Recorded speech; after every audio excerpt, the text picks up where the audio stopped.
Revelation 6 and 15.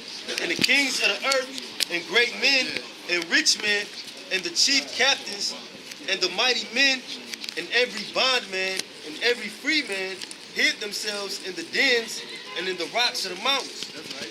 In the rocks of the mountains and in the dens. So they're going to be in them little bunkers. You know, they're going to be in their bunkers trying to hide from us. And Esau, they can afford them. You know, they got some that's going $6,000 minimum. You know, they got like little bunkers, you store little goods and shit. But it's all to no avail. Because at the end of the day, you can't escape the judgment. Amos, the 5th chapter, tells you that. You know, as if a man did flee from a lion and a bear metal. Or he lead his hand upon a wall and a serpent bit him. You know, you can't escape the judgment. The Lord wants you to get killed, you're going to get killed, you're going to find you out. Right? He's omnipresent. We were speaking about the enemy and the presence yesterday. He's omnipresent. He's everywhere at every given moment. He's the Alpha and Omega. He's within us. He said, I do it for you, the temple. He said, the heavens of the heavens cannot contain him. So he's everywhere. That goes back to his name, the Omen Nomen. Yahweh, he is, he exists, he to be. You know, because he exists. He's everywhere. He's omnipresent. You know, Yahweh, he's here. He said, when 2 or 3 are gathered in my name, there I'm in the midst of them. So he's everywhere amongst us, man. All right? You got it. Verse so he gonna find their ass out, man. And after it's all said and done, like the brother read, they still not gonna fucking repent. Revelation 6 and 16. And said to the mountains and rocks, fall on us and hide us from the face of him that sitteth on the throne. That's right. And from the wrath of the Lamb. That's right. So they trying to hide from the face of Yahweh Shah when he come back. All right, they trying to hide from him, like I said, the face of the Lamb. That Lamb is Yahweh Shah. They trying to hide from him because they know that righteous anger and that vengeance is about to be done to them. All right. Now, yeah. I mean, you can speak on it right quick. I'm about to look for the video clip. No, I didn't. That's verse 17. He had an article about the bunkers. Right? I mean, is there anything on that topic? Just read the headline. It say, speaking on the bunkers, it say the super rich building doomsday bunkers. Obviously, they're speaking of the bunkers and the elites, mainly, you know, to the heads of the society. They got these, there's a video on here, but it say super rich building luxury doomsday bunkers. So there it is. I mean, the fact of the matter is this, once again, zoom back to that Revelation 6, they're going to tell the mountains hide upon us until the hills and the rocks fall upon us to hide us from the face of the Lamb. You know, so they're going to try to hide in them bunkers to escape the judgment. And they so proud, they still not going to repent for all that they did. The fact they made alligator made out of us, the fact that they, you know, they kill us all the day long and get off scot-free. They not going to repent for none of that, man. And so for that reason, they got to get judged, man. They got to get judged. Yeah, and the Most High, see, these devils think they created these bunkers and these secret places. Man, the Most High put the spirit on you to create it, so he knows where it's at. That's right. You know what I'm saying? They like who you hide from. Yeah, because in the movie, it showed that in the movie called The Road. All right, you check that movie out. It's an end-time apocalypse movie. And in that movie, they came across a bunker, and it was filled with hella food and shit. They was all, they ain't had no food, they ain't had no nutrients in a couple days. They was able to take a bath. They had oil-lit candles down there. And that movie, The Road, man. So like the brother said, he right. That's how it's going to be. And that's why the scripture said that he may prepare it, but the just shall put it on. Right. Roughly paraphrase.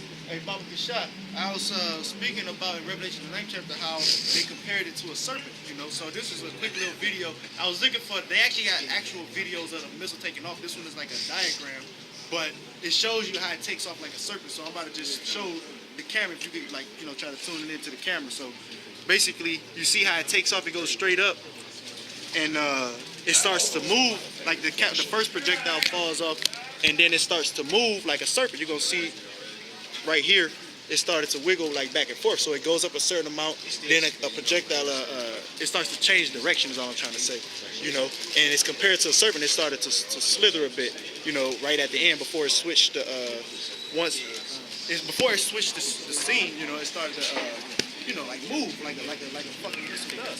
So it goes straight up, then the projectile knocks it over, and it goes to its destination. It's like a heat seeker missile with a GPS on it. You know, so I was just looking for a visual because Israel is visual learners. All right. So without further ado, I want to grab right quick. I got that already. Ezekiel 32 and 9. And how much more? Okay. Obadiah 1 and 10. After you get this Ezekiel. After you get this 32 and 9. 32 and 9. And after you got this Obadiah. Ezekiel 32 and 9, I will also vex the hearts of many people. The Lord said He gonna vex. You go to that word vex. In the Hebrew, it goes back to angry, to be wroth, to annoy, to upset, to trouble. All right. I'm about to grab it right now. You got it. You keep going on that. It says, when I shall bring thy destruction among the nations, into the countries which thou hast not known. So, right quick, this is Ezekiel 32 and 9. The Hebrew word for vex, it says ka'as, that's H3707, to be angry, be vexed, be indignant, be wroth, be grieved, provoked to anger and wrath. So you get the example. The Lord said He gonna vex the hearts of many people when He brings the destruction upon them.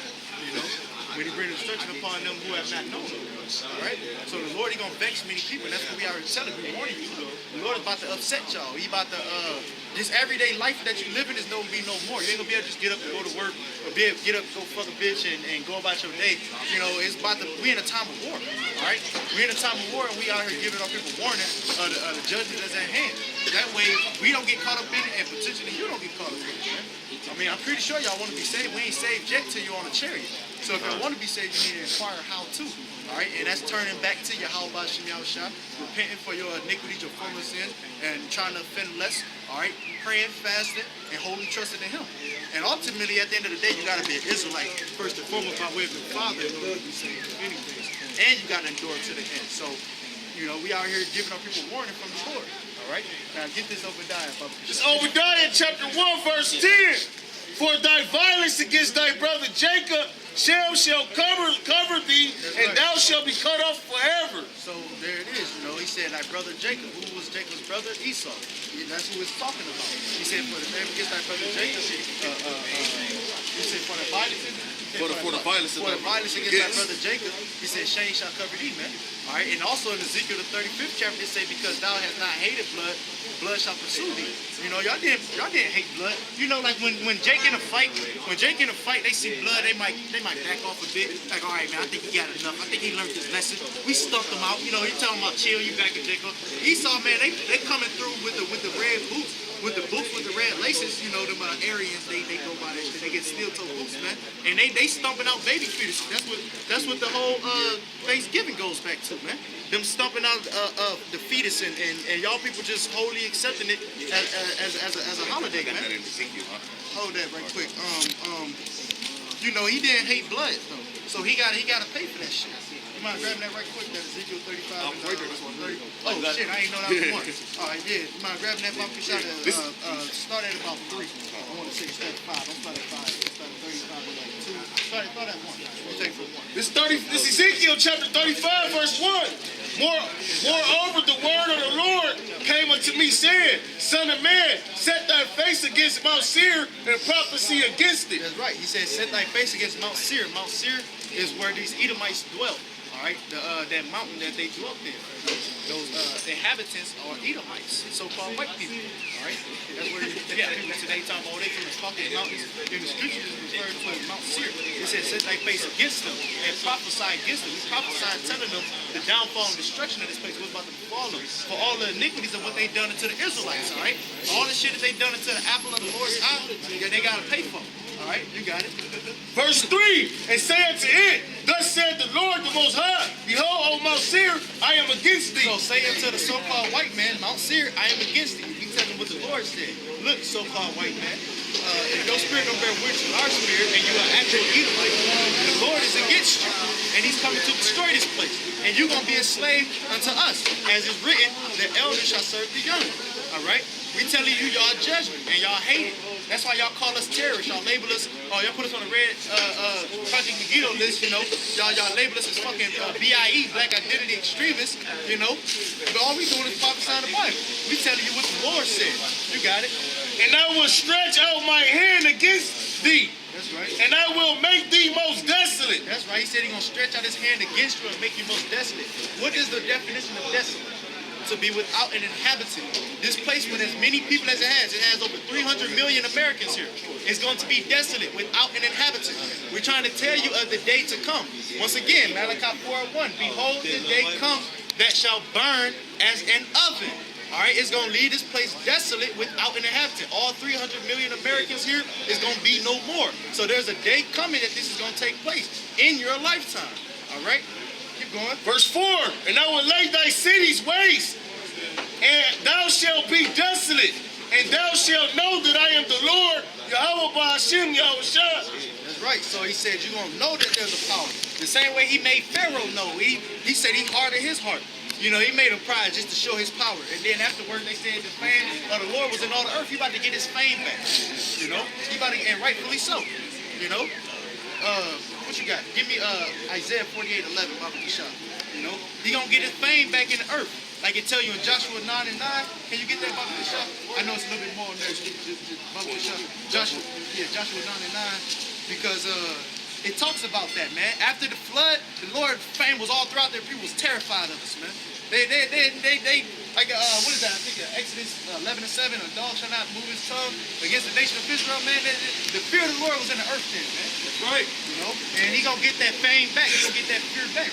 Because right now the Lord, he been showing you his virtues. One of his many virtues is him being long suffering and having patience. You know, see we ain't got as much patience as the Lord got, man. Because we would have been lashed out. Like Moses. He sitting and persecuting his brother. He lashed out. He got that Egyptian back, man.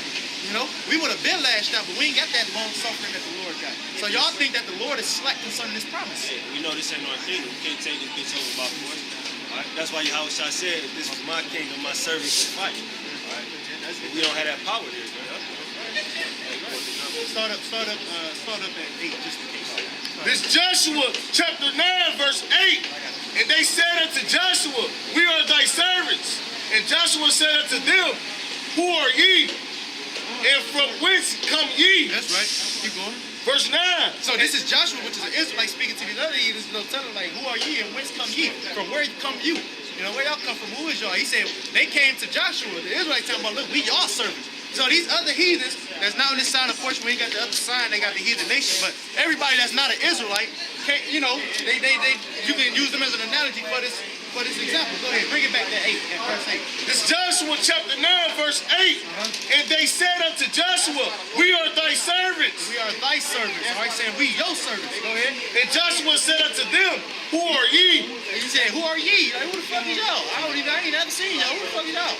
Go ahead. And from whence come ye? And from where the fuck y'all came from? Because I ain't see where y'all just came from. Who is y'all? I just calling me, y'all servants to me. Who is y'all? Go ahead. Verse 9.